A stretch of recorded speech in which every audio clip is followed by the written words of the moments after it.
أعوذ بالله من الشيطان الرجيم. بسم الله الرحمن الرحيم. السلام عليكم ورحمة الله وبركاته. إن الحمد لله نحمده ونستعينه ونستغفره ونعوذ بالله من شرور أنفسنا من سيئات أعمالنا. من يهده الله فلا مضل له ومن يضلل فلا هادي له. وأشهد أن لا إله إلا الله وحده لا شريك له وأشهد أن محمدا عبده ورسوله.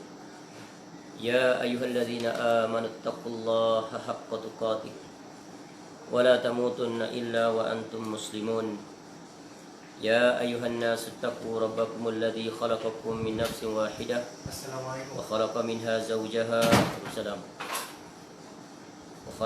زوجها وبث منهما رجالا كثيرا ونساء. واتقوا الله الذي تساءلون به والأرحام إن الله كان عليكم رقيبا. يا أيها الذين آمنوا اتقوا الله وقولوا قولا سديدا يصلح لكم أعمالكم ويغفر لكم ذنوبكم ومن يطع الله ورسوله فقد فاز فوزا عظيما. أما بعد فإن أصدق الحديث كتاب الله وخير الهدي هدي محمد صلى الله عليه وسلم وشر الأمور محدثاتها وكل محدثة بدعة وكل بدعة ضلالة وكل ضلالة في النار. Allahumma inna nas'aluka ilman nafi'ah. Ya Allah, kami memohon kepada Engkau ilmu yang bermanfaat, wa rizqan thayyiba, dan rezeki yang baik, wa amalan mutaqabbala, dan amal yang diterima. Alhamdulillah, kita bersyukur kepada Allah SWT. Allah masih lagi memberikan kita keizinan, peluang dan kesempatan dapat kita bertemu kembali pada malam ini untuk kita menyambung majlis pembacaan dan penjelasan serta mengambil beberapa faedah daripada hadis-hadis yang dibuatkan di dalam kitab Arba'in fi Mabanil Islami wa Qawaidil Ahkam, atau yang lebih dikenali sebagai Arba'in An-Nawawiyah, yang disusun oleh Al-Imam Al-Muhaddith Al-Faqih Yahya bin Sharaf bin Muri An-Nawawi Ad-Dimashqi Asy-Syafi'i, seorang ulama besar yang lahir pada tahun 631 Hijrah dan meninggal pada tahun 676 Hijrah dalam usia yang muda, iaitu sekitar 45 tahun. InsyaAllah kita telah sampai kepada hadis yang ke-38, Al-Haditsus Tsaminu Wath-Thalathun. Baik, kita langsung saja membaca hadis ini dan kemudian terjemahannya, kemudian penjelasan-penjelasannya. Al-Haditsus Tsaminu Wath-Thalathun. Qala Al-Imam An-Nawawi rahimahullah an Abi Hurairah radhiyallahu anhu qala Rasulullah sallallahu alaihi wasallam, inna Allah ta'ala qala man adali waliyan faqad adantuhu bil harb wa ma taqarraba ilayya 'abdi bi syai'in ahabba ilayya mimma aftaradtuhu alayhi wa la yazalu 'abdi yataqarrabu ilayya bin nawafil hatta uhibbah fa idza ahbabtuhu kuntu sam'ahu alladhi yasma'u bihi wa basaruhu alladhi yubsiru bihi wa yadahu allati yabtishu biha wa rijlahu allati yamshi biha wa la in sa'alani la u'tiyannah wa la in ista'adhani la u'idhannah. Rawahu Al-Bukhari. Baik, hadis ini adalah hadis yang sangat agung yang diriwayatkan dari Abu Hurairah radhiyallahu an. Dan ini merupakan hadis yang terakhir, hadis yang ke-9 yang datang daripada riwayat Abu Hurairah radhiyallahu an, yaitu Abdul Rahman bin Sakhar Ad-Dawsi At-Tamimi radhiyallahu an, semoga Allah meridainya. Dia berkata, qala Rasulullah sallallahu alaihi wasallam, adalah Rasulullah sallallahu alaihi wasallam telah bersabda, Innallaha ta'ala qala, sesungguhnya Allah Ta'ala yang maha tinggi telah berfirman, man adali, barang siapa yang memusuhi, yang memerangi, yang memusuhi, waliyan, terhadap waliku, faqad, maka sungguh, azantuhu bil harb, aku telah menyatakan perang ke atasnya. Wa ma taqarraba ilayya 'abdi bi syai'in, dan tidaklah taqarraba, mendekatkan diri, ilayya, padaku, hambaku, 'abdi, bi syai'in, dengan sesuatu, ahabba, yang lebih dicintai, ilayya mimma, ilayya, padaku, dari apa yang iftaratuhu, yang telah aku wajibkan, alaihi, baginya. Wala yazalu, tidak berhenti dia, berterusan maknanya, abdi, hambaku, yataqarrabu, mendekatkan diri, ilayya, kepadaku, bin nawafil, dengan amalan-amalan sunnah, amalan sunnah yang sunat, hatta, sehingga, uhibbah, aku menyintainya.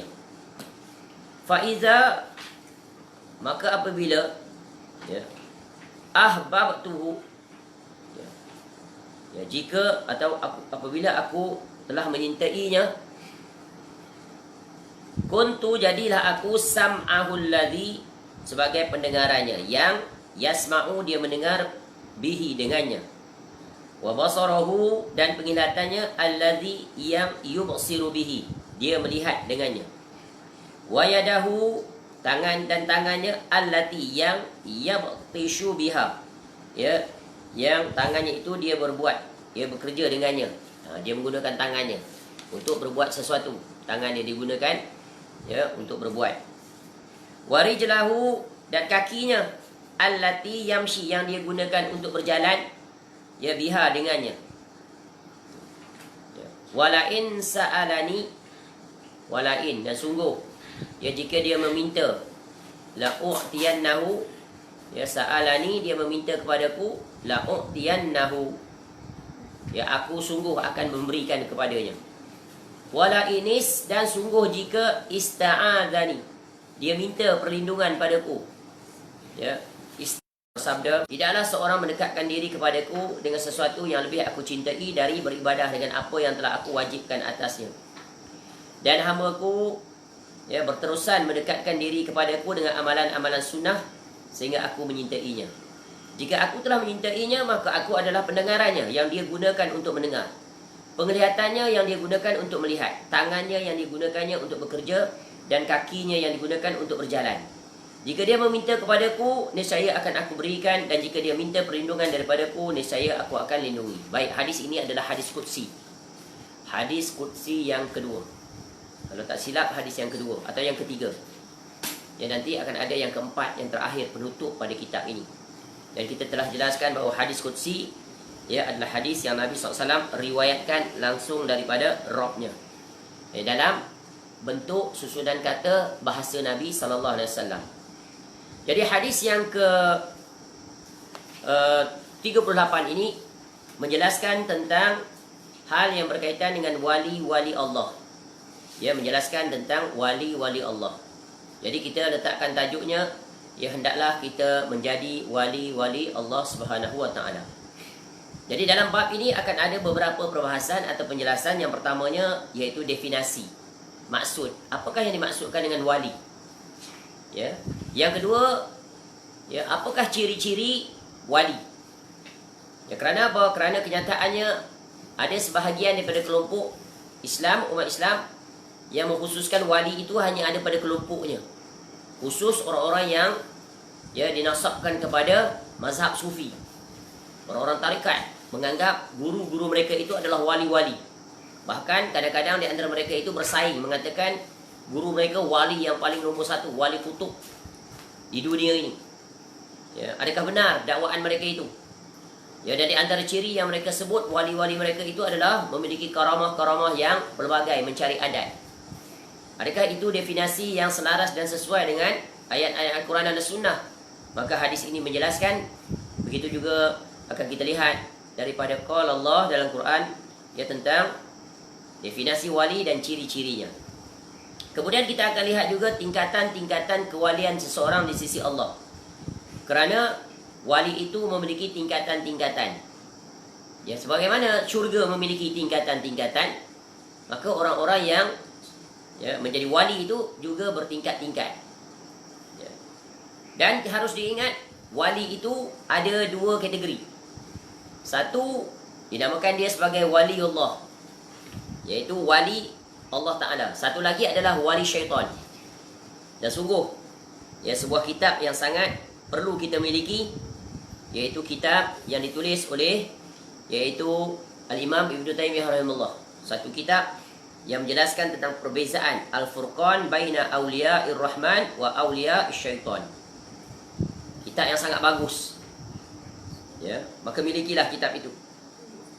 Kalau tak silap, kitab itu sudah diterjemahkan, tapi dalam bahasa Indonesia, tapi cantik. Terjemahannya bagus dan terbitannya juga bagus. Beli kitab itu. Sangat terperinci penjelasannya, iaitu Al-Furqan, iaitu pembeza baina di antara awliya Ar-Rahman, iaitu awliya Ar-Rahman, iaitu wali-wali Ar-Rahman, yakni wali Allah Ta'ala, dan juga wali syaitan. Sebab ini perlukan ketelitian agar jangan kita berada di pihak wali syaitan. Hendaklah kita sentiasa berada di pihak wali Allah. Baik. Kemudian dalam hadis ini juga kita akan melihat akibat buah daripada kecintaan seseorang kepada Allah. Maka apa yang Allah akan berikan kepadanya, kerana dia telah termasuk dalam kategori wali Allah. Kemudian hadis ini juga faedahnya nanti kita akan lihat, iaitu tentang larangan memusuhi wali Allah. Baik. Jadi hadis ini yang diriwayatkan daripada Abu Hurairah radhiyallahu anhu sungguh satu hadis yang sangat agung, yang memberikan dorongan dan motivasi. Yang pertamanya adalah untuk mengetahui hadis ini adakah kita termasuk di dalamnya atau sebaliknya. Itu yang pertama. Yang keduanya, hadis ini memberikan dorongan dan motivasi agar kita bersungguh-sungguh untuk menempatkan diri kita agar termasuk di dalam hadis ini. Kerana menjadi wali Allah adalah orang-orang yang mendapat kecintaan. Bila seseorang mendapat kecintaan, maka nanti di negeri akhirat Allah akan berikan dia nikmat, iaitu syurga seluas langit dan bumi. Baik. Jadi hadis ini di antara beberapa faedah yang penting yang dapat kita raih. Yang pertamanya adalah sebelum kita memasuki penjelasan, kita ingin mengetahui terlebih dahulu apakah yang dimaksudkan dengan wali. Siapakah mereka itu yang disebut sebagai wali? Baik, dari sudut bahasa, wali itu adalah, iaitu disebut di dalam, kalau kita rujuk kepada definisi maksud wali dari sudut bahasa dan sebagainya, wali itu adalah iaitu al-walayah, lawan daripada kata al-adawah, iaitu al-walayah, pembelaan. Yang kata dasarnya bermakna adalah al-mahabbah, yakni cinta, dan al-qurb, yakni kedekatan. Maknanya kedekatan, kecintaan, pembelaan. Adapun al-adawah, lawan daripada al-walayah, iaitu permusuhan. Maknanya adalah al-bughdu, benci, dan al-bu'du, jauh. Jauh dekat dia. Jauh dan dekat dia dengan Allah Ta'ala. Jadi al-wali artinya adalah al-qarib, yang dekat. Orang yang dekat. Jadi al-wali itu adalah orang yang dekat dari sudut bahasa. Jadi kalau dari sudut istilah, maka wali itu adalah didefinisikan dalam hadis ini. Sebelum kita pergi kepada definisi dalam hadis ini, kita lihat definisi Al-Quranul Karim. Al-Quranul Karim menjelaskan tentang siapakah mereka itu yang digelar sebagai wali. Baik. Contoh Allah sebut di dalam surah Al-Mumtahanah ayat 1. A'udzubillahi minasyaitonirrajim. Ya ayyuhalladzina amanu la tattakhizu aduwwi wa aduwwakum awliya. Wahai orang yang beriman, janganlah kamu menjadikan musuh-musuhku dan musuhmu sebagai teman-teman setia. Allah seru kepada orang beriman. Maknanya orang beriman, mereka adalah wali Allah. Sebab ayat yang datang setelahnya, jangan kamu menjadikan musuh-musuhku dan musuhmu sebagai teman setia. Al-wali, awliya, wali. Jadi close friend, best friend. Jadi pembantu, penolong. Iaitu musuh-musuh kepada agama Allah. Ya, barang siapa yang memusuhi agama Allah, maka dia adalah iaitu musuh, bukan wali. Barang siapa yang membantu agama Allah, maka dia adalah wali Allah. Ya. Dan kejelasannya lebih dibanding Allah sebut di dalam surah Yunus ayat 62 hingga 63. Ala inna awliya Allahi la khawfun alaihim wa lahum yahzanun alladzina amanu kanu yattaqun. Ya, ingatlah wali-wali Allah itu tidak ada rasa takut pada mereka. Itu ciri khas nombor 1. Dan mereka tidak bersedih hati. Itu ciri nombor 2. Iaitu orang-orang yang beriman. Ni ciri nombor 3. Dan sentiasa bertakwa. Jadi ada 4 ciri. Iaitu wali Allah. Jadi setiap orang yang beriman dan bertakwa, maka mereka adalah wali Allah. Tidak takut. Iaitu ada pada sifat mereka beriman dan bertakwa. Kemudian mereka tidak ada rasa takut. Ya, dan mereka tidak bersedih hati. Jadi ini ciri yang sangat terang dan jelas definisi daripada Allah Ta'ala. Iaitu nak jadi wali, pertama syarat dia mesti bertauhid. Ya. Mesti yang keduanya adalah iaitu memiliki sentiasa bertakwa. Beriman dan bertakwa. Bila disebut beriman dan bertakwa, maknanya dia memiliki makna khusus. Kalau disebut satu-satu, dia merangkumi keseluruhannya. Kita dah sebut dah. Bila dia bersatu, dia berpisah. Bila dia berpisah, dia bersatu. Itu kaedah. Bila kita jumpa sebutan-sebutan yang berkaitan dengan iman, yang berkaitan dengan Islam, yang berkaitan dengan takwa, yang berkaitan dengan amal soleh, maka dia bila disebut secara bersendirian, maka dia menggabungkan seluruh Islam. Akidah, ibadah, akhlak dan seluruhnya masuk dalam definisi. Jika Islam disebut secara bersendirian, jika iman disebut secara bersendirian, kalau dalam kes ini disebut secara berpasangan. Beriman dan bertakwa. Beriman maknanya apa? Iaitu orang yang ni dalam hati dia, iman, amalan hati. Adapun bertakwa, amalan zahir, iaitu amal soleh. Jadi beriman dan beramal soleh, menghimpunkan keseluruhannya. Ya. Jadi orang-orang yang beriman dan bertakwa, orang-orang yang beriman dan beramal soleh, mereka termasuk dalam cakupan iaitu para wali Allah. Boleh faham? Jadi ini membatalkan dakwaan-dakwaan mengatakan wali Allah ini khusus orang tertentu. Dia telah mencapai darjat tertentu. Ketua bagi jamaah tertentu, ketua bagi tarekat-tarekat aliran sufi tertentu. Ini dia wali. Bukan. Ya. Jadi wali itu adalah yang hakiki, wali yang hakiki yang benar adalah wali yang betul-betul menunaikan iaitu yang terkandung dalam kalimah syahadatain. La ilaha illallah dan Muhammad Rasulullah. Sejauh mana dia beriltizam dengan tauhid yang murni, tauhid yang dibawa oleh Nabi sallallahu alaihi wasallam. Ya, kemudian sejauh mana dia ittiba'ur rasul, melaksanakan seluruh perintah Nabi sallallahu alaihi wasallam, ibadah dan berpegang teguh dengan sunnah Nabi sallallahu alaihi wasallam dan tidak mencampur adukkan dua kalimah ini dengan perkara-perkara yang membatalkan atau menguranginya atau menyelisihinya, maka mereka bukan wali Allah. Contoh, dia mengaku dia mentauhidkan Allah, tapi perbuatannya banyak yang membawa dia kepada jalan-jalan kesyirikan. Bagaimana dia akan jadi wali Allah? Kerana dia menyelisihi tauhid, melakukan kesyirikan. Dia minta pada orang mati, pergi ke kuburan. Dia percaya kepada ramalan, percaya kepada perkara ghaib yang datang daripada dukun-dukun, pemakai azimat dan sebagainya. Dia melakukan perkara-perkara yang mengurangi atau membatalkan terus tauhidnya. Tak mungkin dia jadi wali. Yang keduanya, iaitu wajib dia ittiba'ur rasul. Kalau dia menyelisihi sunnah Nabi SAW, dia terjerumus, bahkan jadi pelopor kepada perkara kebid'ahan. Bagaimana dia akan jadi wali? Tak akan. Sebab itu dia dua, wali syaitan atau wali Allah. Jadi wali yang sesungguhnya adalah wali yang menunaikan hak dalam kalimah, iaitu la ilaha illallah Muhammad Rasulullah. Iaitu yang kita ucapkan asyhadu an la ilaha illallah wa asyhadu anna Muhammadan abduhu wa rasuluh. La ilaha illallah, suci, murni, benar tauhid dia. Tauhid yang benar, pure. Purity dia 100%. Tu. Dan syahadah dia yang kedua, anna Muhammadan abduhu wa rasuluh, dia cuba untuk comply sebaik mungkin. Dua-duanya dia berusaha berjalan untuk mencapai kesempurnaan. Ya. Maka bila dia tunaikan dua hak ini, ya, khususnya yang berkaitan dengan hak Nabi SAW yang banyak diselisihi, iaitu bila dia mengikrarkan anna Muhammadan abduhu wa rasuluh, ya, maka bila dia memahami tentang kalimah Nabi SAW sebagai abdun, maka dia la yu'bad. Nabi SAW tak boleh diibadahi, tak boleh hulu padanya. Dan ini banyak diselisihi oleh orang-orang yang mengatasnamakan sufi dan tarikat itu. Melampau. Mereka melampaui batas dalam meletakkan Nabi SAW seolah-olah menghampiri posisi ketuhanan. Sehingga mereka meminta langsung pada Nabi SAW. Sehingga mereka, ya, mengatakan Nabi SAW datang dalam majlis mereka. Duduk di atas kerusi yang mereka sediakan.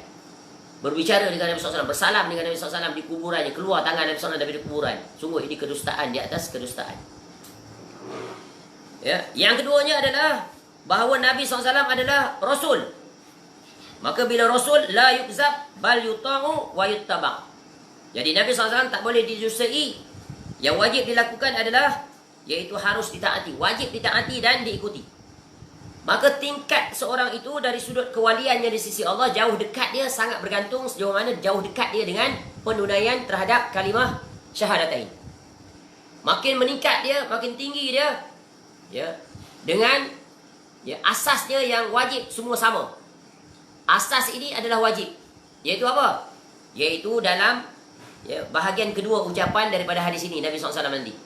Iaitu dengan dia tetap istiqamah tanpa gagal menunaikan kewajipan-kewajipan. Itu basic sebagai seorang Muslim yang mukmin. Kemudian naik dia dekat, makin dekat seseorang itu dengan amalan yang kedua ini. Dia makin bersungguh dia melakukan amalan-amalan sunnah. Ya, dengan mencontohi Nabi SAW, makin dekat, makin bersungguh dia mengikuti sunnah Nabi SAW, maka makin tinggi kewaliannya. Dan kewalian yang paling tinggi di kalangan manusia adalah Rasul sallallahu alaihi wasallam. Ya, jadi Nabi sallallahu alaihi wasallam adalah wali Allah yang tertinggi, terkemuncak, tidak ada bandingan. Ya, kerana mereka adalah, ya, orang-orang yang dipilih oleh Allah untuk menjadi utusannya. Ya, jadi seluruh rasul-rasul alaihi wassalatu wassalam adalah wali tingkat tertinggi, tidak ada tandingan. Ya, kemudian, ya, disusuli oleh para sahabat Nabi SAW. Ya, mereka adalah wali-wali Allah Ta'ala yang agung, yang tidak ada bandingan dan tidak ada tandingan sampai hari kiamat. Ya, jadi mereka adalah orang-orang mukmin yang bertakwa, yang takwa mereka itu kemuncak. Kerana apa kan tidak, para sahabat Nabi SAW, Allah berikan kemuliaan dan keistimewaan, iaitu berada ketika mana ayat-ayat Quran turun selama 23 tahun dan menerima langsung daripada Nabi SAW atau sesama sahabat. Ya, mereka generasi yang pertama. Ya, sebab itu para wali Allah yang paling utama adalah Abu Bakar As-Siddiq radhiyallahu an. Diikuti oleh Umar radhiyallahu an. Diikuti oleh Utsman radhiyallahu an. Diikuti oleh Ali radhiyallahu an, dan diikuti oleh sahabat-sahabat yang diberikan jaminan syurga. Namanya ta'yin disebut oleh Nabi SAW secara satu persatu. Kemudian begitulah seterusnya. Ya, para sahabat Nabi SAW yang ikut dalam peperangan dalam Baitul Ridwan, ya, peperangan Badar dan seluruhnya. Ya, maka mereka adalah, ya, para wali Allah yang agung. Boleh faham? Ya, kemudian datang seterusnya sampai di zaman kita akan tetap ada para wali. Barang siapa yang beriman dan bertakwa kepada Allah, menunaikan perintah Allah, berjalan di atas ikrar mereka yang benar terhadap kalimah syahadatain tadi, maka itu akan, ya, menentukan sejauh mana jauh atau dekat. Jadi maknanya orang-orang yang beriman dan bertakwa kepada Allah, yang berpegang teguh dengan hadis, yang berpegang teguh dengan Al-Quran, berjalan di atas manhaj salaf, ya, teguh di atas tauhid, menjauhkan diri sejauh-jauhnya daripada kesyirikan, ya, berpegang teguh berjalan di atas sunnah Nabi SAW dan menjauhkan diri daripada bid'ah, ya, dan sekutu-sekutunya, maka mereka sungguh mencapai darjat yang tinggi di sisi Allah Ta'ala. Baik, itu kesimpulan penting, ya, tentang wali. Baik, jadi pintu-pintu untuk menjadi wali-wali Allah sangat terbuka luas. Sangat terbuka luas. Ya, semua orang berpeluang untuk menjadi wali Allah. Ya, dan berkata Ibnu Hajar Al-Asqalani rahimahullah, ya, apa katanya? Yang dimaksudkan dengan wali-wali Allah adalah orang yang mengenal Allah. Ma'rifatullah, mengenal Allah dengan benar, dengan cara pemahaman para salaf. Sebab itu wajib kita mempelajari tentang akidah salaf. Kerana mereka adalah orang yang paling kenal Allah Ta'ala. Kerana apa? Mereka kenal Allah Ta'ala menerusi qala Allah wa qala Rasul. Tidak ada campur tangan daripada anasi-anasi, unsur-unsur, ya, pemahaman daripada luar Islam. Jadi apa yang mereka fahami itu pure, original, bersih, suci. Ya, tak terkontaminasi, not contaminated by foreign, ya, ideas. Tak terpengaruh mereka dengan pemikiran-pemikiran asing. Jadi mereka berjalan di atas jalannya Nabi SAW. Ya, itulah dinamakan mereka itu orang-orang yang Rabbani, diketuai oleh para ulama yang Rabbani. Jadi Al-Hafiz Ibn Hajar Al-Asqalani rahimahullah menyebutkan yang dimaksudkan dengan wali Allah adalah orang yang mengenal Allah dengan cara Al-Quran dan As-Sunnah dan ditopang dengan akal yang sihat. Kemudian selalu melaksanakan ketaatan kepadanya, istiqamah. Ya. Maknanya istiqamah itulah kemuncak kewalian seseorang. Istiqamah di atas apa? Di atas anta'mala bi ta'atillah ala nurin minallah tarju thawab Allah. Wa anta trukal maksiat Allah ala nurin minallah takhafu iqab Allah. Itulah dia wali. Iaitu istiqamah dia dalam melaksanakan amal ibadah. Ya. Taat kepada Allah. Ya, mereka tidak pernah meninggalkan perkara yang wajib. Mereka menunaikan yang wajib di atas panduan Al-Quran dan As-Sunnah. Dan mereka sangat yakin dan percaya terhadap balasan yang Allah akan berikan kepada mereka, iaitu pahala. Jadi kemuncaknya syurga. Dan pada masa yang sama mereka sangat teliti dan berhati-hati menjauhkan diri mereka sejauh-jauhnya daripada melakukan kemaksiatan. Kerana apa? Kerana mereka tahu, ya, Allah Ta'ala murka terhadap kemaksiatan. Mereka takut terhadap azab seksa Allah, iaitu api neraka. Inilah dia orang yang bertakwa, melaksanakan ketaatan kepadanya dan ikhlas dalam beribadah kepadanya. Mukhlishina lahuddin. Ini kan berkaitan dengan hadis yang pertama dan hadis sebelum ini. Baik. Jadi, iaitu di antara definisi yang sangat jelas yang disebut oleh Al-Hafiz Ibn Hajar Al-Asqalani rahimahullah. Kenapa? Mengambil istinbat daripada ayat Al-Quran yang kita sebut tadi. Dan para wali Allah itu bertingkat-tingkat. Ya, bertingkat-tingkat. Ini kita bagi kesimpulan dulu, kemudian kita akan ambil hadis ini. Allah sebut di dalam surah Fatir ayat 32, tingkatan-tingkatan para wali Allah. Thumma awrasnal kitab alladhina astafaina min ibadina faminhum zalimun li nafsihi wa minhum muqtasid wa minhum sabiqun bil khairat biiznillah. Dzalika huwal fadlul kabir. Kemudian kitab itu kami wariskan kepada orang-orang yang kami pilih di antara hamba-hamba kami. Nampak tak? Hamba-hamba kami itu adalah wali-wali Allah. Wali Allah ciri khas dia mesti hamba. Hamba kepada Allah. Bila Allah berikan kita gelaran hamba, sungguh kita termasuk dalam wali-wali Allah. Sebab kita di dunia ini, hendaklah kita berusaha untuk meraih menjadi hamba Allah. Sebab kita bukan tuan, kita hamba. Rabb kita itulah adalah Rabb yang menciptakan, yang memerintahkan untuk kita tunduk, taat, patuh kepada Allah Ta'ala. Ya. Lalu di antara mereka ada yang menzolimi diri sendiri. Tu hamba-hamba Allah. Mereka beriman, bertakwa, tapi mereka jatuh dalam dosa dan maksiat. Ya, menzolimi diri. Ya. Tapi mereka masih seorang mukmin. Ini wali tingkat paling rendah. Dia seorang Muslim, dia beriman, tak melakukan kesyirikan, tapi dia banyak melakukan dosa. Bahkan dia meninggalkan larangan Allah, atau dia buat, ya, atau dia abaikan, ya, yang sunat apatah lagi tak buatlah dia. Ya, yang wajib pun dia tinggalkan, yang maksiat lagi dia langgar. Maka ini adalah orang-orang yang menzolimi diri sendiri. Tapi dia tetap wali di sisi Allah. Kerana apa? Masih ada sekelumit iman, tapi paling rendah. Sebab apa? Sesiapa yang dimasukkan ke dalam syurga, mereka adalah wali Allah di dunia. Nanti ada orang beriman diumbankan ke dalam neraka terlebih dahulu, tapi masuk syurga juga akhirnya. Ada orang beriman masuk langsung ke syurga, dan masuk di syurga itu pula bertingkat-tingkat sesuai dengan keimanan dan ketakwaan mereka. Bagaimana mereka memposisikan diri mereka sebagai hamba yang berpangkat wali. Ya. Ciri khas wali apa? Beriman. Maknanya dia apa? Dia tunduk pada Allah, dia yakin dia ada Rabb yang wajib diibadahi. Ya. Dengan satu syarat, dia tidak melakukan syirkun akbar. Yang kedua, wali Allah peringkat pertengahan, iaitu muqtasid, iaitu mereka yang melakukan yang wajib-wajib, Wajib dia buat. Menghalalkan yang halal, mengharamkan yang haram. Masih ingat tu hadis tu? Ya, iaitu menghalalkan yang halal, mengharamkan yang haram.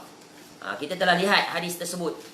Ya, yang berkaitan dengan seorang sahabat Nabi SAW datang kepada Nabi SAW. Ya, lalu dia kata apa? Ya, dia kata, bagaimana pendapat engkau ya Rasulullah? Ya, ara'aita iza sallaital maktubat wa sumtu Ramadan wa ahlaltul halal wa haramtul haram wa lam azid ala dzalika syai'a. Adkhulul jannah? Betul. Qala na'am. Ini dia muktasib. Hadis yang ke-22. Ya, dia mengadu. Dia cerita tentang ehwal amalan daripada Nabi SAW. Ya, aku solat, puasa, halalkan yang haram, halalkan yang halal, haramkan yang haram. Dan aku tak tambah sedikit pun. Maknanya dia buat yang wajib. Masuk syurga tak aku ni? Naam. Tapi syurga tu kan bertingkat-tingkat. 100 tingkatan. Nanti Allah akan tetapkan di mana syurga yang akan dia tempati. Tapi masuk syurga. Tu wali Allah. Ya. Dia tidak melakukan perkara yang sunat ataupun kadang-kadang je dia buat. Tak sungguh dia. Yang wajib, wajib. Jadi hadis ini ayat ini menjelaskan, nanti hadis juga menjelaskan bahawa syarat asas, syarat wajib nak jadi wali Allah mesti buat yang wajib. Tu dia. Ya. Kemudian kelompok yang ketiga, inilah kelompok yang terdekat dengan Allah, yaitu wa minhum sabiqum bil khairati biiznillah. Yaitu ya, ada pula di antara mereka itu hamba-hamba Allah Ta'ala ini yang lebih dahulu berbuat kebaikan dengan izin Allah. Ya. Zalika huwal fadlul kabir. Jadi mereka itulah kurnia yang besar. Ya. Yaitu tingkat ketiga, yaitu mereka belum berlumba dalam kebaikan. Fastabiqul khairat. Hadis sebelum ni pun kita dah banyak lihat albir dan sebagainya.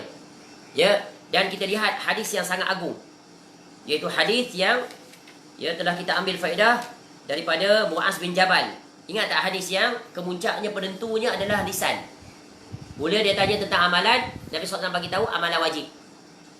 Kemudian Nabi SAW bagi tahu amalan sunat. 3 amalan sunat yang besar.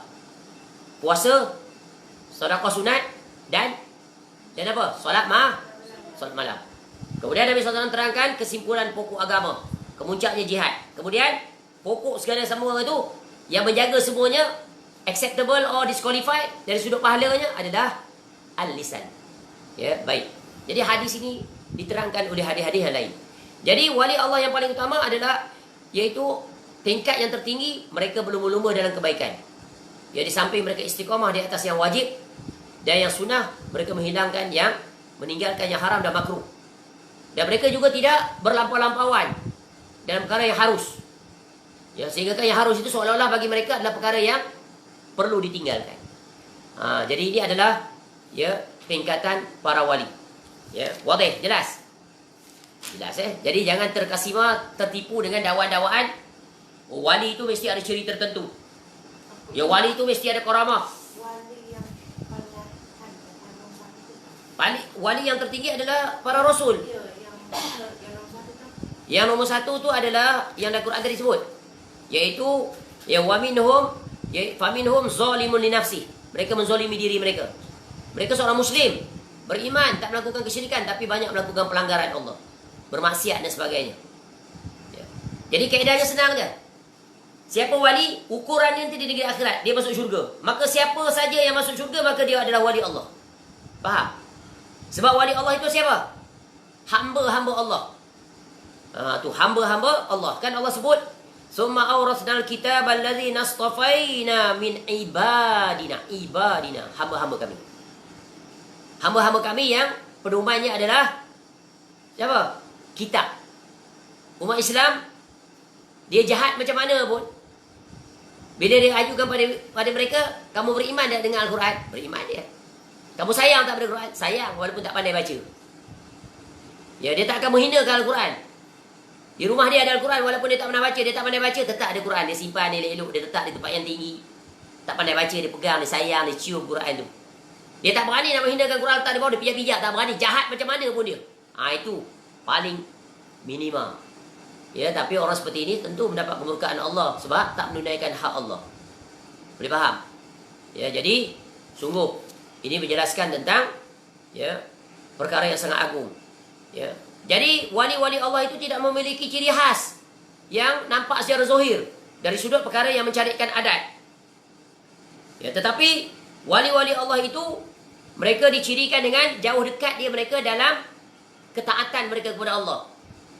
Ya. Jadi para wali Allah tidak memiliki sesuatu yang membezakan mereka. Dan manusia umumnya dalam perkara-perkara yang harus, ya mereka tidak berbeza dalam hal pakaian, dalam ciri khas penampilan. Bukan maknanya bila seorang berpakaian serban, jubah, lipan janggut dan sebagainya, mereka wali.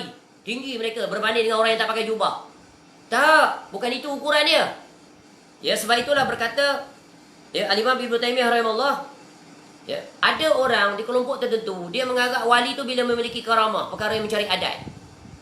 Ya, sebenarnya tidak. Sebab orang-orang yang diistidrajkan oleh Allah pun boleh menunjukkan perkara yang mencari adat. Ya. Yang menunjukkan kadang-kadang dianggap orang gila pun wali. Orang yang teranjang pun wali.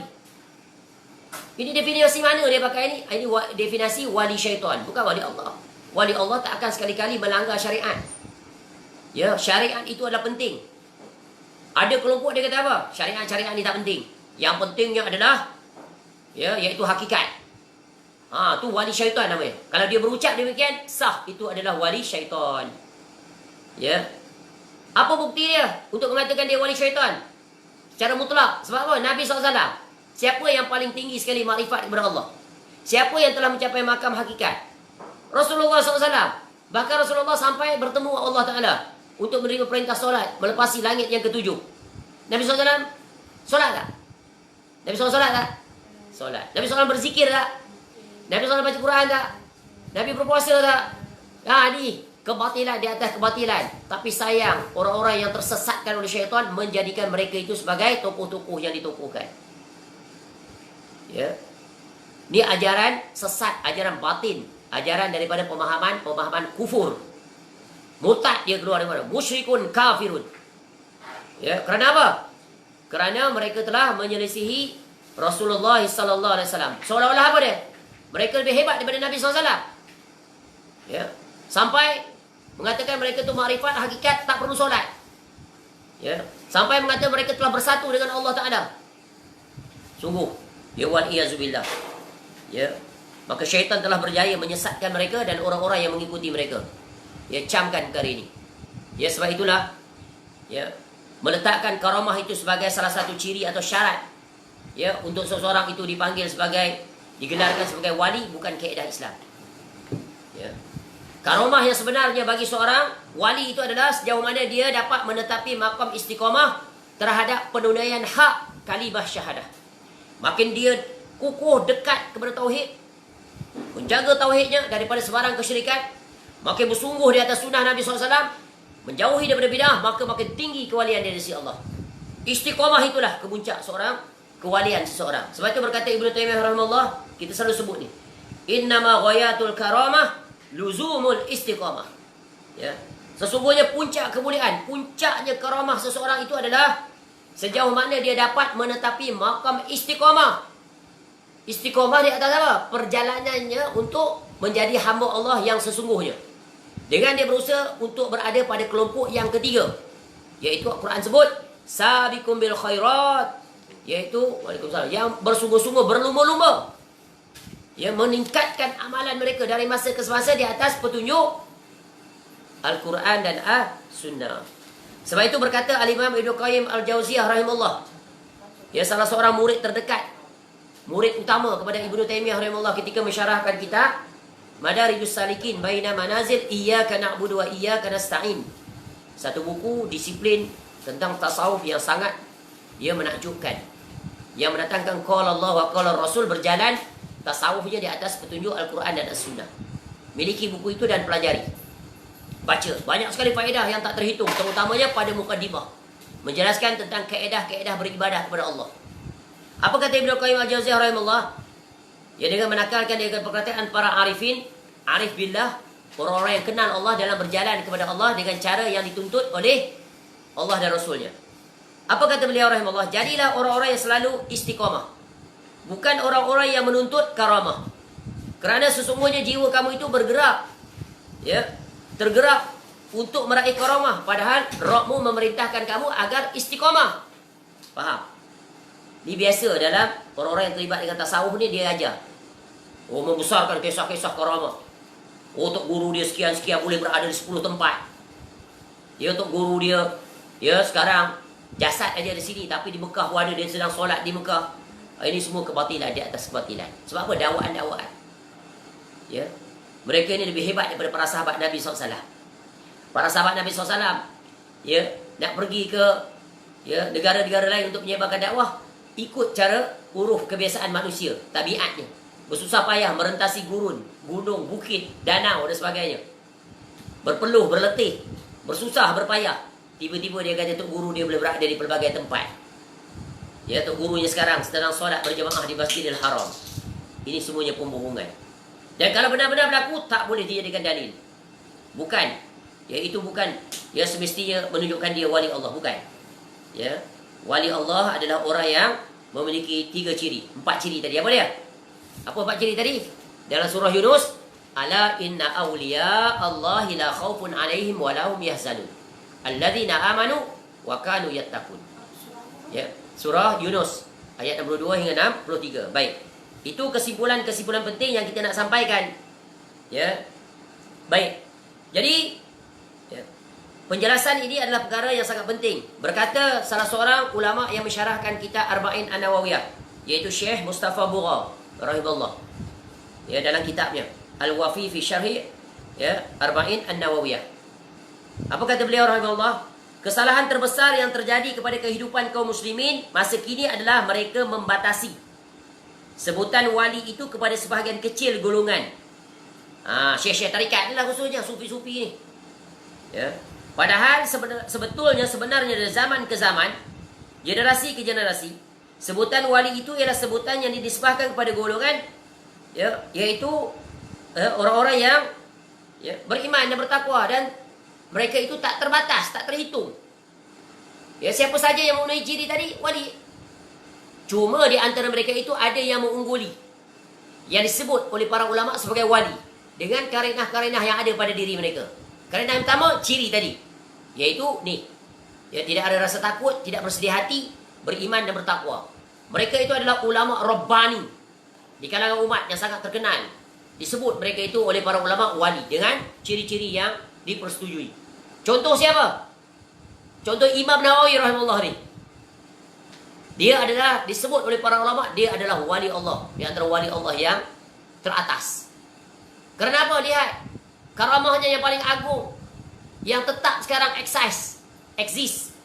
The existence of his karamah rahimahullah adalah ilmu dia.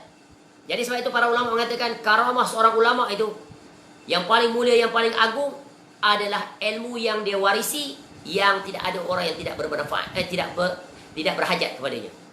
Itulah dia karamah kemuncak bagi seorang, ya, khususnya tentu dilihat pada para ulama. Jadi berhati-hati. Sebab itu hadis ini menyebutkan di hujungnya, jangan memusuhi wali di awalnya.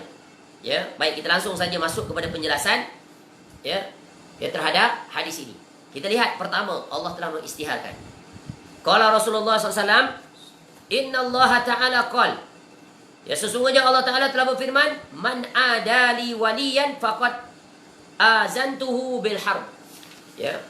Barang siapa ya yang memusuhi ya wali-wali Allah, ya, maka Allah mengisytiharkan perang terhadap dia.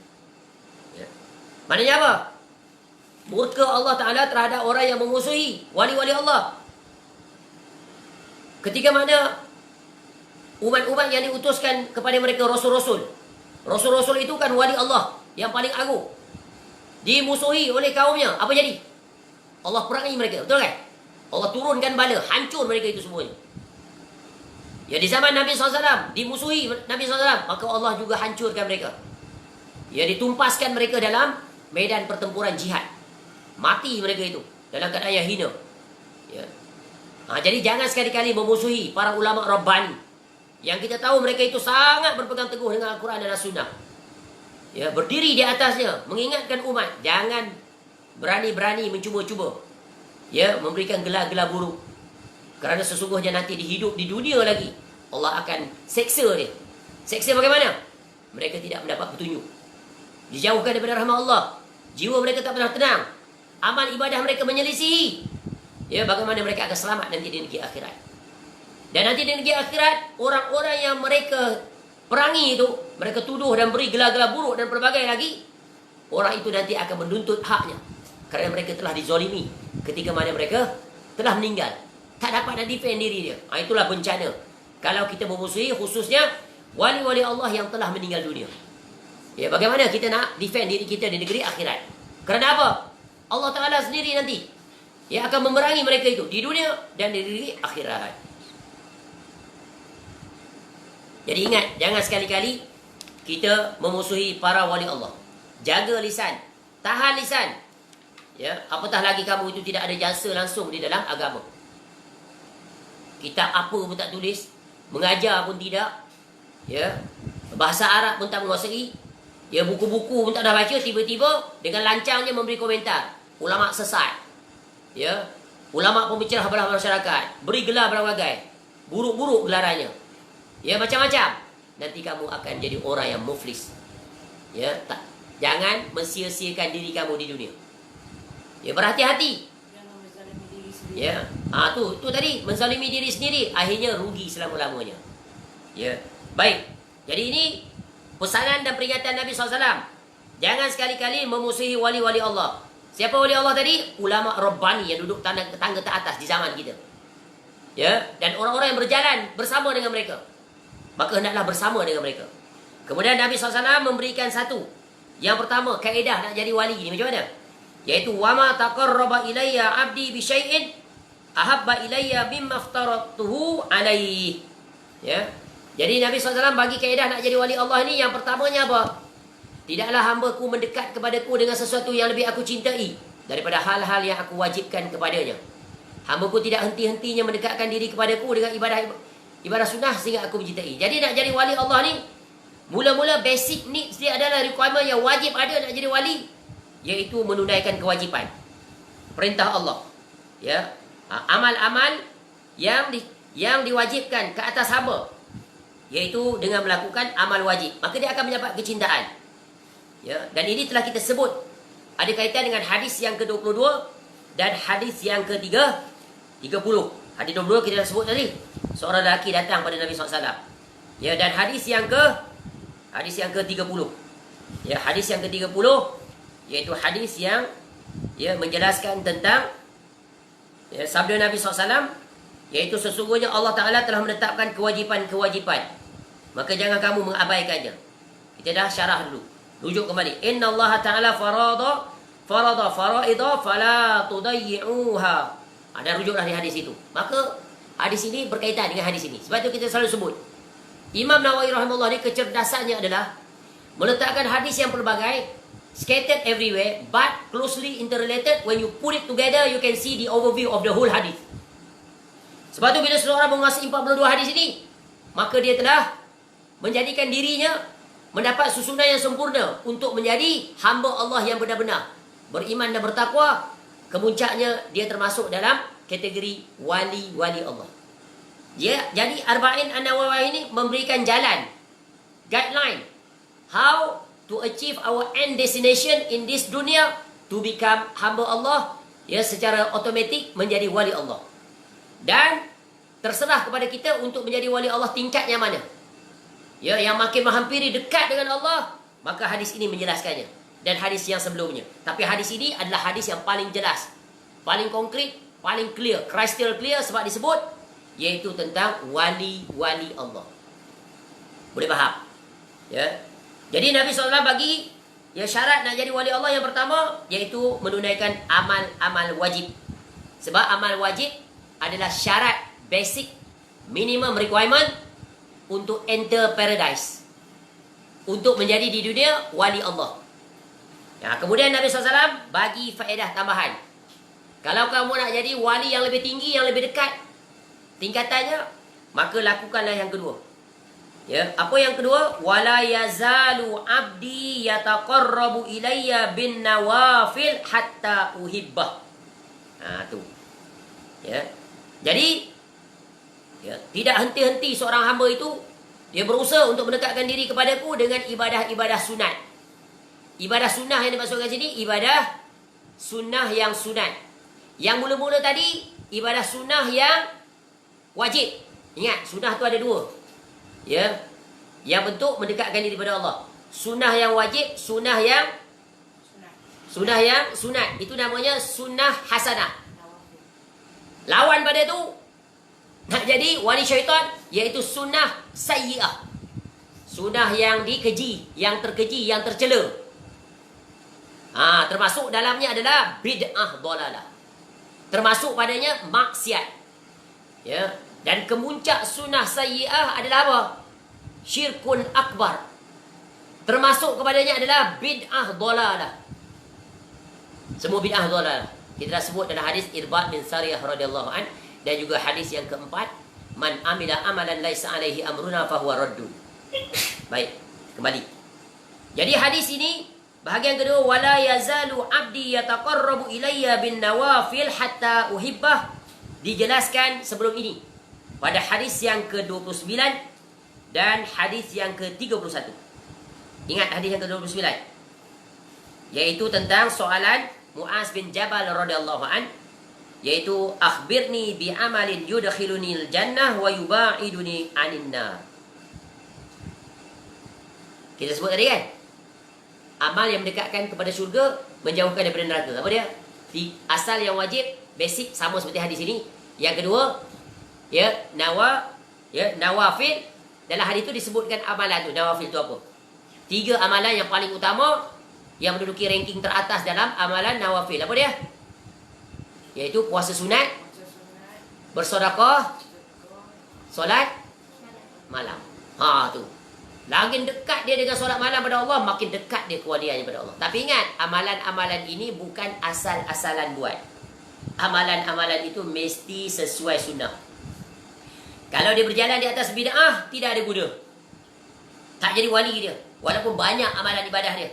Nanti di negeri akhirat, mardudun. Ya, raddun. Tertolak. Haba amansura. Jadi debu-debu yang berterbangan. Sebab itu hadis yang pertama mengingatkan kaedah yang sangat agung. Tapak yang wajib kita berdiri di atasnya, yaitu innamal a'malu binniyat. Hadis yang kelima, yaitu syarat yang kedua, yaitu ittiba'ur rasul.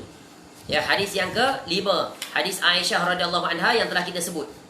Yang dua-dua syarat ini tersimpul dalam kalimah tadi yang kita sebut, yaitu kalimah syahadatain. Masya Allah, menakjubkan ni hadis-hadis yang disebut oleh Imam An-Nawawi rahimahullah ni. Jadi kita padankan hadis pertama, syarat untuk diterima ibadah, ikhlas. Ya, ikhlas ini juga bergantung. Ya, ada kualitinya ikhlas, ada yang purely 100%, ada yang 1%, ada yang 50%. Itu bergantung kepada kesucian, kebersihan jiwa. Sebab itu datang hadis yang datang setelah itu apa? Menjelaskan tentang ala wahya qalb. Masya Allah. Ya, kalau kita susun dia dalam satu bentuk pemetaan, mind mapping, kita buat, kita akan nampak interrelated. Itu dalam istilah pengurusan moden dia panggil, ya, mind mapping ataupun interrelation diagram. Masya Allah, kalau Allah izinkan, kita akan table out dia, tabulated in term of illustration one page. Put all this scattered to puzzle, all this hadis together by crosslink. Ya, kita boleh letak panah dia, interrelated di mana, keyword di mana. Masya Allah, mudah-mudahan Allah berikan ya kemudahan untuk kita dapat visualize dalam bentuk ilustrasi. Dengan itu kita akan dapat satu pemetaan. Sebab itu the best, ya, the best of how to visualize, to remember, to memorize in one page. One page, ya, visualization. Kaedah dipanggil, kaedah moden dipanggil mind mapping or interrelation diagram. Masya Allah, nikmat. Baik, kembali. Ya, jadi hadis yang menjelaskan tentang amalan-amalan nawafil itu pada hadis yang ke-29 dan hadis yang ke-31. Ya, hadis yang ke-31 masih ingat? Ya, hadis yang ke-31 tentang, ya, tentang untuk mendapat kecintaan pada Allah. Masih ingat tentang seorang lelaki sahabat Nabi SAW datang. Lalu dia bertanya pada Nabi SAW, ya Rasulullah, dullani ala amalin iza amiltuhu ahabbani Allah, ya, ahabbani Allah wa ahabbani nas. Ya. Faqal izhad fid dunya yuhibbakallah wazhad fi ma indan nas yuhibbakan nas. Ingat. Hadis ini kan sebut mendapat kecintaan Allah. Betul kan? Jadi hadis ini menjelaskan. Dia tanya, "Ya Rasulullah, bagi tahu aku satu amalan yang bila aku buat Allah cinta pada aku." Izhad fid dunya yuhibbakallah. Kamu zuhud terhadap dunia. Jangan terkasima, jangan tertipu, jangan jadikan dunia sebagai matlamat. Sebab bila orang terkasima, tertipu, cinta pada dunia, dia akan abaikan kewajipan daripada Allah. Mafhumnya begitu. Faham? Jadi kalau dia cinta kepada Allah, dia pasti akan zuhud. Dia nak dapat kecintaan Allah, dia zuhud. Jadi hadis ini menyebutkan tentang kecintaan masuk dalam ruang lingkup akidah. Iaitu wajib beriman bahawa Allah memiliki sifat cinta. Sebab itu di antara kekurangan dan kelemahan sifat 20, banyak sifat-sifat Allah tak termasuk di dalamnya. Contoh, Allah memiliki sifat cinta, tak belajar dalam sifat 20. Allah murka, tak belajar dalam sifat 20. Allah redha, tak ada dalam sifat 20. Ya. Dan banyak lagi. Ya, Allah Maha Pengampun, itu sifat Allah. Allah Maha Merahmati, tak masuk dalam sifat 20. Nampak tak? Sebab tu belajar tentang sifat Allah ni adalah daripada Quran dan hadis. Sehingga seorang ulama menyusun kitab tentang nama-nama dan sifat Allah lebih daripada 100 atau menghampiri 200. Yang diambil daripada Quran dan hadis. Jadi kalau sekadar belajar sifat 20, bagaimana kita akan mencapai kesempurnaan makrifat kita kepada Allah? Bila kita tak makrifat kepada Allah dengan benar, maka kecintaan kita kurang. Makin kita kenal manusia, Allah ni dikenali dengan nama-nama dan sifat dia. Sebab itu ilmu yang paling wajib, ilmu nombor 1, ya, adalah ilmu yang berkaitan dengan makrifatullah. Iaitu ilmu apa? Al-ilmu, iaitu mentauhidkan Allah, al-asma' was sifat, dengan mendatangkan dalil Quran dan hadis.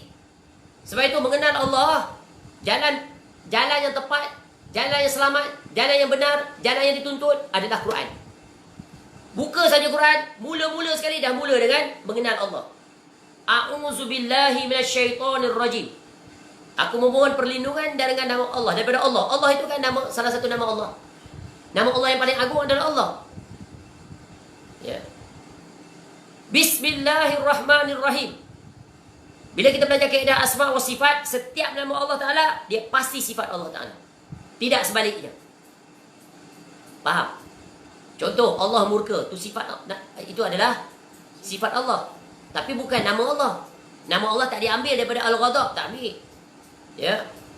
Ya. Allah contoh di sini, iaitu ya, Allah cinta. Al-Hub. Ya.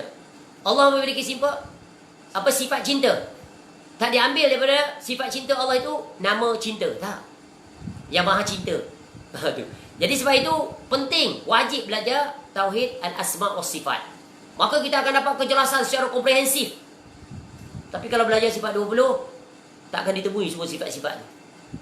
Jadi bagaimana kita nak dapat makrifat yang benar pada Allah? Sebab tu kita selalu ulang, belajar mengenali Allah adalah menerusi Al-Quran, menerusi hadis Nabi SAW. Dan para ulama salaf berjalan di atas tariqah ini, mereka memudahkan jalan itu dengan menulis kitab-kitab khusus. Seperti kitab ya tauhid asma' was sifat. Ya, kalau tak silap seperti Al-Imam Ibnu Khuzaimah, ya, dan sebagainya, ulama-ulama yang datang kemudian, ya, ulama muasirin menulis kitab seperti Syekh Abdul Razak bin Muhsin Al-Abbad hafizahullah taala. Kitab Tauhid Al-Asma' was Sifat. Pelajari kitab itu. Maka kita akan menampakkan kecintaan, makin kenal kita dengan Allah. Maka bila kita kenal Allah, makin dekatlah kita dengan Allah. Makin tinggilah tingkat kewalian kita di sisi Allah Subhanahu wa taala. Jadi ini adalah tingkat yang tinggi. Makin banyak dia melakukan amalan-amalan nawafil, ya, maka makin dekat dia dengan Allah. Orang yang sentiasa menghidupkan malam tak sama dengan orang yang tidak menghidupkan malam, betul kan? Orang yang banyak berpuasa sunat tak sama dengan orang yang tak memperbanyakkan puasa sunat. Makin banyak amalan-amalan sunat, maka dia makin dekat dengan Allah. Orang yang sentiasa membaca Al-Quran dan mengambil faedah membaca Al-Quran tak sama kedudukan dengan orang yang membaca Al-Quran dan mentadaburinya. Tak sama. Tak akan sekali-kali sama. Sebab apa? Dia hanya membaca. Yang ini membaca dan memahami. Dan tak sama pula dengan orang yang membaca, memahami dan melaksanakan. Lagi tak sama. Boleh faham? Jadi makin dekat mereka itu dengan menunaikan tuntutan-tuntutan Allah, dan makin jauh mereka daripada melakukan kemaksiatan, makin bertambah amalan-amalan sunnah yang sunat, maka makin tinggilah darjat mereka di sisi Allah Subhanahu wa taala, maka makin tinggilah cinta Allah kepada mereka. Itulah dia para wali. Ya, bagaimana mungkin nak jadi wali kalau melakukan kesyirikan? Macam mana nak jadi wali kalau melakukan amal-amal bid'ah? Tak mungkin. Takkan ada wali di kalangan pelaku-pelaku kesyirikan dan pelaku-pelaku bid'ah. Tak mungkin. Itu kata para ulama. Baik. Kemudian Nabi SAW menyambung. Ya, apa kata Nabi SAW setelah menyebut dua perkara yang sangat penting sebagai guideline, panduan untuk kita menjadi wali-wali Allah. Dan Nabi SAW berikan faedah tambahan. Apa consequence? Ya, bahagian pertama tentang larangan memusuhi wali. Apa akibat?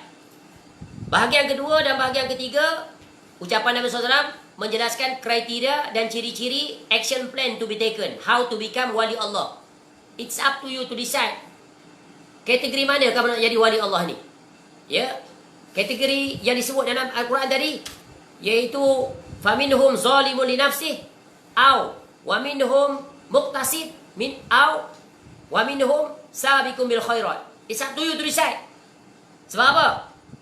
Hidup di dunia ni Allah bagi kita pilihan. Ya. Two choices. Ke syurga atau ke neraka. Nak masuk syurga pula ada choices dia. Which syurga you want to be?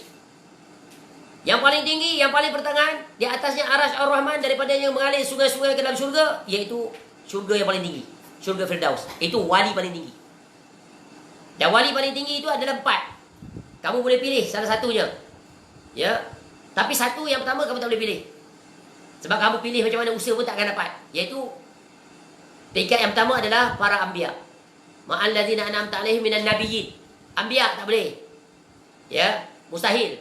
Kita bukan anbiya, dah tutup dah. Ya. Yang kedua adalah para siddiqin. Ini ada peluang. Tapi very qalil, sedikit. Siddiqin bukan senang. Orang yang membenarkan. Tauhidnya pure, sunnahnya pun pure. Ittiba Rasul pure, ya, tauhid pun pure. Para sahabat contohnya. Betul kan? Siddiqin, mereka membenarkan apa saja yang Nabi SAW sampaikan, qala Allah wa qala Rasul, sami'na wa ata'na. Tak macam kita, sami'na wa bahasna, sami' wa waradna, tolak. Ya. Tu. Apa lagi? Yang ketiga adalah para syuhada. Ni ada peluang. Ya, ada peluang walaupun tak nampak peluang di zaman sekarang. Tapi kalau kita berdoa, ya, kita mati dalam keadaan kita berniat untuk mati syahid, dapat pahala orang mati syahid. Ya, para sahabat telah mendahului. Ya, mereka bukan siddiqin saja, bukan siddiqin saja, mereka juga adalah syuhada, bukan syuhada saja, mereka juga masuk dalam kelompok 4. Solihin. Kita last kali ni insya-Allah peluang besar. Terbuka sampai bila-bila. Ya, baik. Jadi Nabi SAW seterusnya menyebutkan, ya, iaitu tentang consequence, akibat daripada kita menjadi wali-wali Allah. Ya. Tu. Fa iza ahbabtuhu. Ya, maka apabila kata Allah, aku telah mencintainya. Ni wali-wali tadi, hamba-hambanya. Ya. Kuntu, jadilah aku sam'ahul ladzi yasma'u bihi. Ya, maka jadilah aku sebagai pendengarannya yang dia mendengar. Wa basarahu alladzi yubsiru bih, dan penglihatannya yang dia melihat dengannya.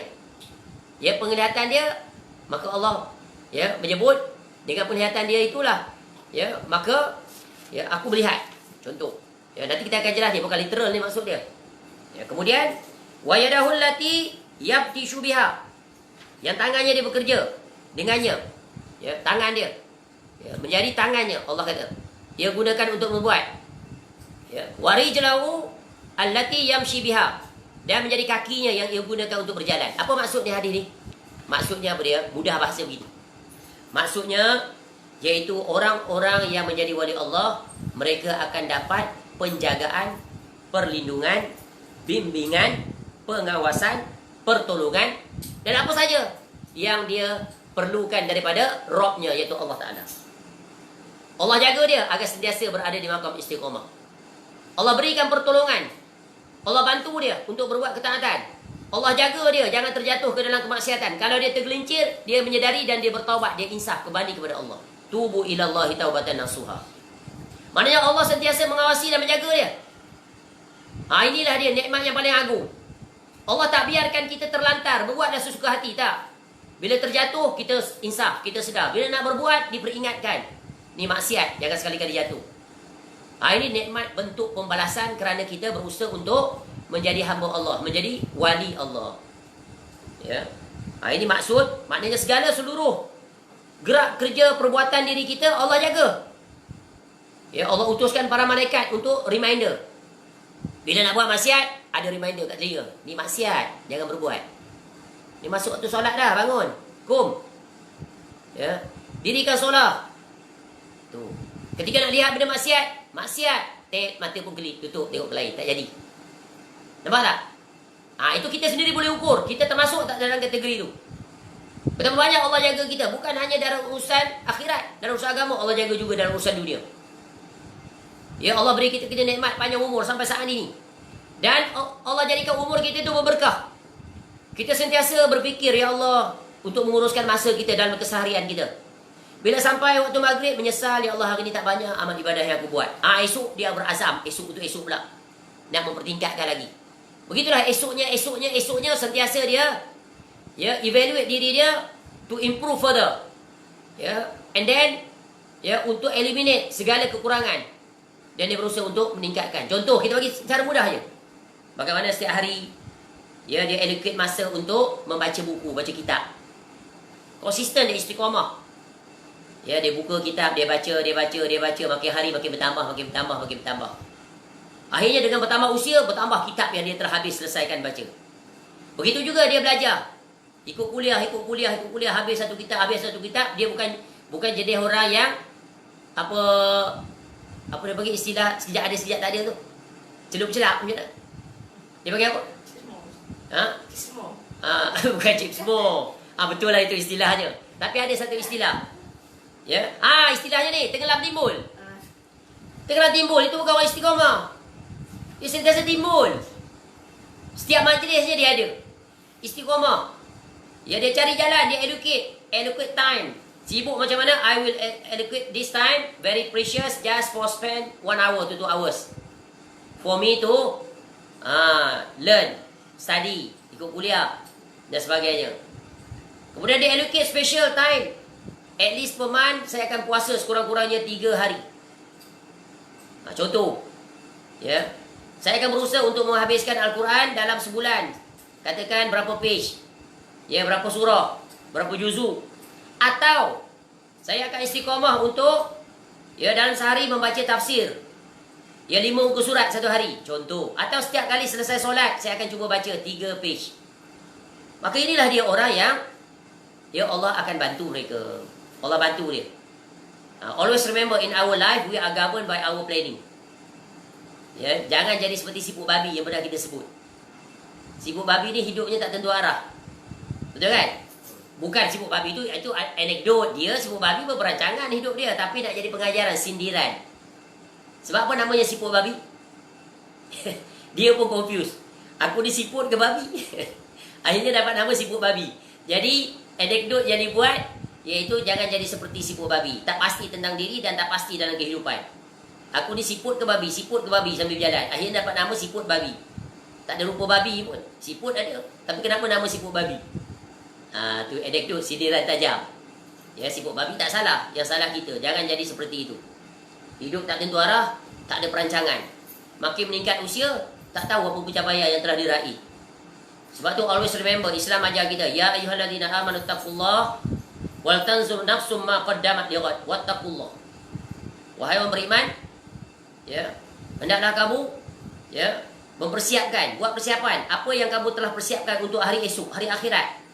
What is your preparation? What is your planning to achieve?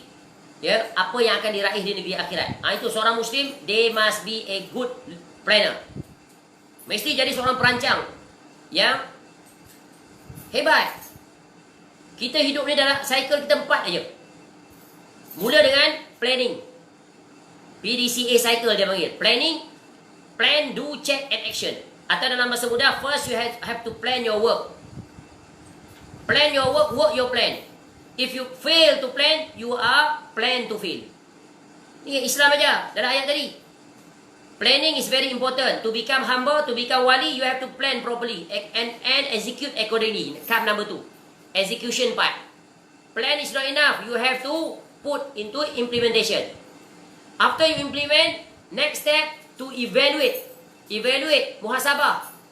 Yahasibu anfusakum qabla an tuhasabu. Wazinu qabla an tuzanu. Ni Umar radhiyallahu anhu bagi kaedah.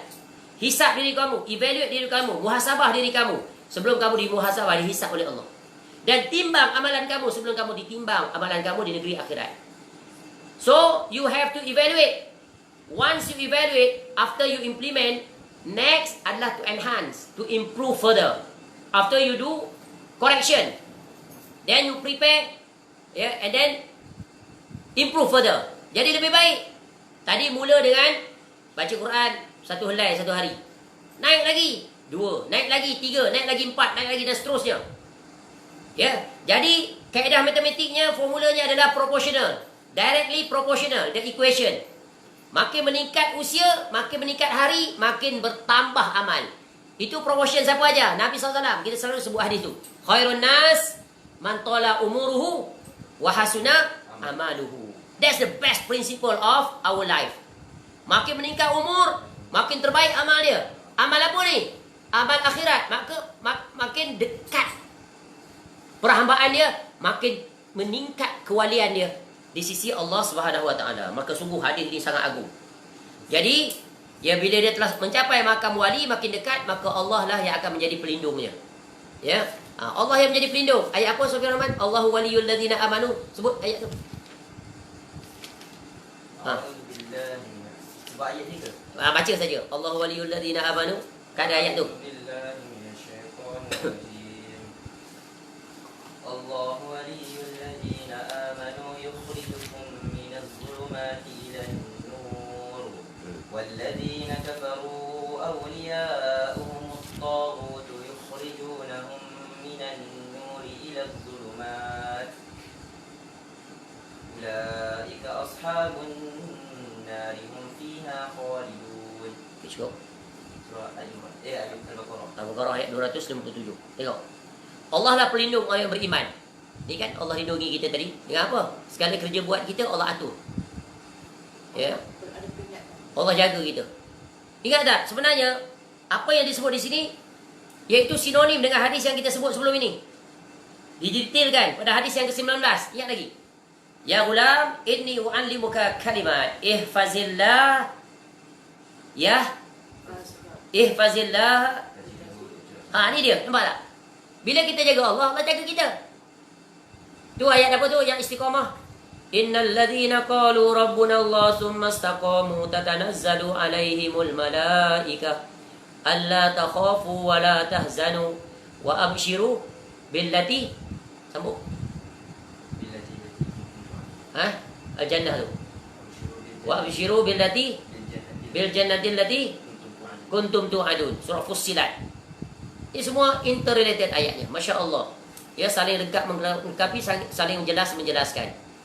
Jadi orang beriman istiqamah. Nampak tak? Luzumul istiqamah. Itulah dia. Luzumul istiqamah itu tadi. Innama ghayatul karamah luzumul istiqamah. Sungguh satu perkataan yang sangat indah, penuh dengan hikmah, menjelaskan tentang tahap kewalian. Jadi ayat tadi yang kita baca, dia mengeluarkan mereka dari kegelapan kepada cahaya. Tengok Allah bimbing. Orang yang beriman, Allah menjadi wali kepada orang beriman. Sebab orang beriman adalah wali Allah. Allah jaga. Allah keluarkan mereka dari kegelapan pada cahaya, menjadi orang yang benar-benar beriman. Dan orang-orang kafir, ni wali syaitan. Walladzina kafaru awliya'uhumut taghut yukhrijunahum minan nuri ila zulmat. Kecelakaan bagi mereka ini. Orang kafir, pelindung-pelindung mereka syaitan, yang mengeluarkan mereka dari cahaya kepada kegelapan. Dia duduk di atas cahaya, masuk kegelapan. Gelap masa depan. Itu kaedah dia. Mereka itulah penghuni neraka, mereka kekal di dalamnya. Masya Allah. Jadi, bahagian yang ketiga, daripada 4 bahagian. Bahagian pertama, bahagian kedua, bahagian ketiga. Dan bahagian yang terakhir, apa kata Nabi SAW, iaitu Wala in sa'alani la'u'tiyannah. Wala in ista'adzani la'u'izannah. Ya, sungguh jika dia meminta kepadaku, maka aku akan beri. Mintalah. Bila seorang hamba, seorang wali Allah minta, Allah kabulkan. Tidak Allah kabulkan di dunia, Allah tahan, Allah akan beri di negeri akhirat. Sebab tu wali-wali Allah makin dekat dia dengan Allah, makin keras. Ya. Makin teruk ujian dia.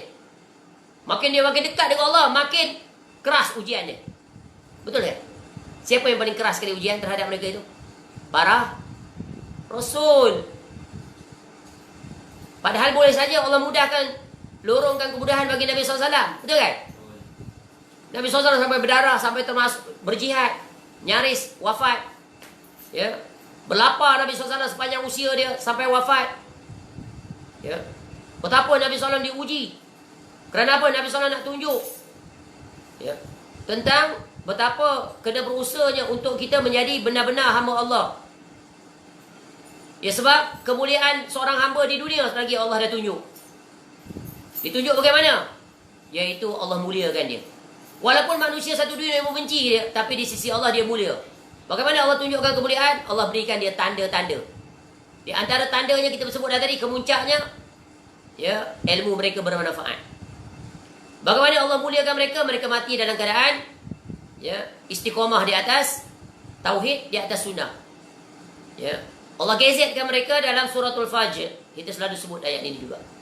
Ya ayatuhan nafsul mutmainnah, irji'i ila rabbiki radiyatan mardiyah, fadkhuli fi ibadi wadkhuli jannati. Itulah dia kemuncak keberuntungan. Bila kita mati, Allah panggil kita dengan panggilan kasih sayang. Ya ibadi. Nikmat tadi. Nikmat ni. Ingat lagi, dalam ni ada satu hadis Allah panggil kita dengan kasih sayang. Hadis iaitu yang apa? Yang melarang, Allah larang kita melakukan apa? Melakukan apa? Ingat lagi tak? Larangan melakukan kezoliman. Hadis kursi yang pertama. Hadis nombor berapa Kita tengok senarai. Tak ingat. Hadis kursi. Hadis yang dah di atas lah. Ya. Iaitu hadis yang ke, cuba tengok. Ya, larangan berbuat zalim. Cuba tengok. Nanti kita akan buat, setelah habis 42 hadis ni, insya-Allah kita akan buat conclusion, summary. Hadis yang berapa cari? Ya. Iaitu hadis yang ke-30. Betul? Tengok hadis 30.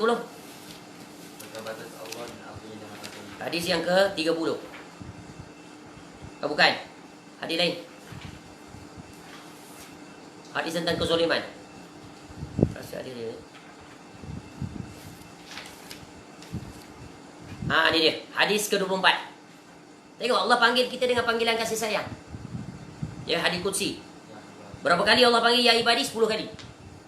Ya ibadi. Inni haramtu zulma ala nafsi ila akhir hadis. Ulang kaji balik hadis ni. Bila Allah panggil ya ibadi, maknanya Allah sayang. Gelaran yang paling mulia bagi seorang insan di dunia, hamba. Tengok Allah sebut pada Nabi SAW dengan panggilan kasih sayang apa? Hamba.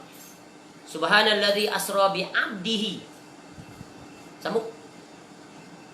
Subhanalladzi asra bi 'abdihi lailan minal masjidil haram ila al masjidil aqsa alladzi barakna hawlahu linuriyahu min ayatina innahu huwas samiul basir. Tengok di ayat yang pertama, surah Al-Isra. Maha suci Allah yang telah memperjalankan hamba-Nya. Siapa? Nabi SAW. Daripada Masjidil Haram ilal Masjidil Aqsa alladzi barakna haula, yang diberkati di sekelilingnya. Pada malam hari, seorang hamba diperjalankan satu misi untuk bertemu dengan Allah. Berjalan malam adalah berjalan yang penuh nikmat. Malam, bumi didekatkan, tenang, aman, damai, sejuk, dingin. Betul kan? Apatah lagi melintasi langit yang ketujuh Nabi SAW. Masya Allah. Satu-satunya Rasul yang dimuliakan oleh Allah, melepasi langit yang ketujuh, bertemu langsung Allah di balik hijab, terima ibadah yang paling agung, solat 5 waktu. Sungguh barang siapa yang menjaga solat 5 waktu sesuai dengan tuntutan Nabi SAW, dia telah yang memmuliakan dirinya sebagai hamba Allah yang sejati. Baik. Jadi penutup daripada hadis ini adalah, sungguh aku akan beri kepada hamba-hambaku tadi, para wali tadi, bila mereka meminta. Ya, dan juga jika dia meminta perlindungan, maka aku akan lindungi. Jadi nikmat yang paling agung seorang hamba yang diraihnya ketika dia hidup di dunia adalah mendapat perlindungan Allah. Perlindungan Allah yang paling agung adalah dia dapat menetapi maqam istiqamah di dalam melakukan ketaatan kepada Allah, dan Allah mudahkan dia untuk berbuat amalan-amalan sunnah, dan dia berusaha untuk mempertikatkannya sampai hayatnya selagi dikandung badan. Dan kemuncaknya Allah berikan dia perlindungan ketika dia mati. Ayat yang kita baca tadi dalam surah Fussilat tu. Jangan takut dan jangan sedih. Kita dah sebut dah penjelasan tu ketika hadis qul amantu billah tsumma istaqim. Malaikat datang ketika malaikat maut nak ambil nyawa kita, dia peringatkan, don't worry, jangan takut. Kerana apa? Takut apa makna takut? Perkara yang belum berlaku. Sedih apa maksud? Yang dah berlaku. Takut kita nak mati. Tak ada orang yang tidak takut. Orang beriman takut, orang yang tak beriman lagi takut. Tapi malaikat kata jangan takut. Sebab apa? Kamu beriman, Allah pasti akan jaga kamu. Maka kami diutuskan untuk kamu. Tu. Nanti ketika berada di alam barzah pun jangan takut. Don't worry, don't be fear. Sebab di dunia kamu jadi hamba Allah. Allah akan jaga kamu di sini. Nanti kamu akan dapat jawab seluruh soalan. Tak payah hajar di atas kuburan itu. Automatik boleh jawab. Sebab apa? Di dunia dia dah jadi wali Allah, hamba-hamba Allah yang taat. Maka Allah berikan dia lisan yang fasih. Man rabbuka? Rabbi Allah. Tuhan ku adalah Allah. Wa man nabiyuka? Jawab Muhammad Rasulullah. Dan seterusnya. Tenang. Kemudian apa? Dihamparkan dia. Diberikan pakaian, diberikan wangian. Dihamparkan dia, nampak syurga. Keindahan dah, nikmat dah dalam alam barzah tu. Nikmat sebagai pembayang, nikmat yang hakiki nanti ni. Masuk syurga. Di dunia nanti ketika dia dibangkitkan, Allah lindungi dia, Allah naungi dia di bawah naungan arash. Kemudian nanti dia akan dapat ditimbang dengan amal, dapat buku catatan di sebelah kanan. Kemudian dia akan dapat menghampiri telaga Nabi SAW, dapat menghilangkan dahaga, minum. Bismillah. Kita dah belajar tentang akidah Al-Haud. Kemudian nanti Allah akan mudahkan urusan hisab dia. Dimudahkan. Berat timbangan, kemudian dilancarkan, mudah dia melalui titian sirat. Cepat seperti kilat. Tanpa hisab masuk. Mudah-mudahan kita termasuk dalam golongan tersebut. Amin ya Rabb. Baik, selesai sudah penjelasan tentang hadis yang ke-38.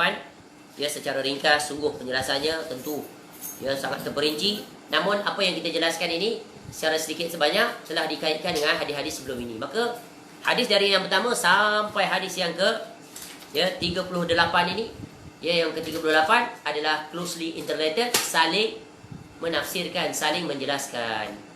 Maka barang siapa yang mempelajari keseluruhan hadis ini, insya-Allah dia akan dapat tasawur yang jelas, gambaran yang jelas.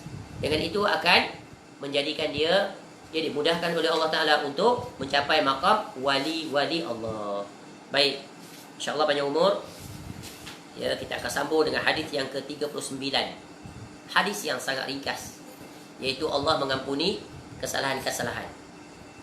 InsyaAllah datang penjelasannya besok.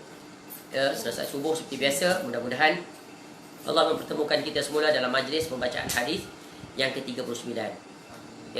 Sedar, begitu cepat masa berlalu, sudah menghampiri penamat terhadap hadis ini. Mudah-mudahan Allah menyelesaikan untuk kita dan mengambil faedah dan berberkah, bermanfaat, dan Allah jadikan hadis ini dapat kita beramal dengannya. Wallahu a'lam. Segala kebaikan semuanya kembali kepada Allah. Wa ma bikum min ni'matin fa min Allah. Dan segala kekurangan, kesilapan dalam menjelaskannya, mudah-mudahan Allah mengampuni, khususnya menyampaikan dan kita kesemuanya. Semoga Allah menghimpunkan kita dan Allah menjadikan kita sebagai hamba-hambanya yang diterima, untuk dapat bersama dengan Al-Imam An-Nawawi rahimahullah yang besar sekali jasanya kepada kita dengan mendatangkan hadis-hadis ini, dapat bersama dengan Nabi SAW, iaitu Nabi SAW yang mewasiatkan, yang menyampaikan ucapannya.